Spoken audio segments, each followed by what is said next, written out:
Yo, what's up mga idol? Dito na naman kami sa Apgatangalan Aklan kung saan nagpapagawa ng resort si Busing. Patuloy pa rin ginagawa ng mga manggagawa ang resort ni Busing mga idol. Kung nakita nyo, meron ng forma dun sa taas ng iba nagbabakal kasi nga magbubuhos na sila ng beam. At nakita nyo si Busing, ayan, todo na rin bantay, nagbibigay ng instruction.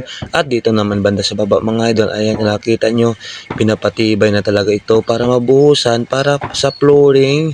At yung nakita nyo yung butas na yan mga idol, para yan sa septic tank ng CR. At yung nakita nyo mga idol, malaki na rin talaga yung improvement dito mga idol. Unti-unti nang lumalabas ang forma ng resort ni Busing. Sadyang napakalawak talaga dito sa lugar ni Busing mga idol. Nako, kahit ilang cottage pa at ilang building pa itayo dito, kasyang kasya mga idol. At yung kagandahan dito mga idol, nasa tabing dagat mga idol. Siyempre may enjoy mo talaga yung sariwang hangin dito at napakaganda ng view mga idol. Pag matapos na yung resort ni Bossing na to, sigurado marami yung pupunta dito. At tingnan ulit natin dito yung view mga idol. Kung nakita nyo, low tide mga idol, medyo malayo yung tubig, pero yung kagandahan ng view, napakaganda pa rin mga idol. Kaya lakad-lakad muna tayo dito at ipakita sa inyo kung gaano kaganda ang view dito. Siyempre mga idol, kung gaano kaganda dito sa video, mas maganda talaga ito sa personal at ma-feel mo talaga yung sariwang hangin dito. Mas maganda pa talaga lalo dito mga idol kung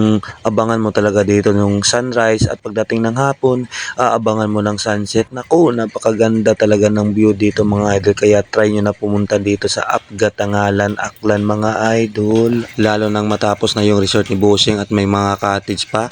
Naku, napakaganda talaga ito at siguradong balik-balikan nyo talaga mga idol. Kaya busy-busy na ang lahat mga idol sa pagtatrabaho dito. Siyempre, kompleto na rin yung mga materialis dyan. Nakatambak na rin yung mga buhangin, bakal at mga simento mga idol. Yung mga hollow block ready na rin. Naku, timing talaga yung pagtatrabaho ni Busing dito. Kasi yung mga materialis, halos araw-araw tumataas ang presyo mga idol. Yung tinapay na lang yung hindi tumataas yung presyo, pero lumiliit naman.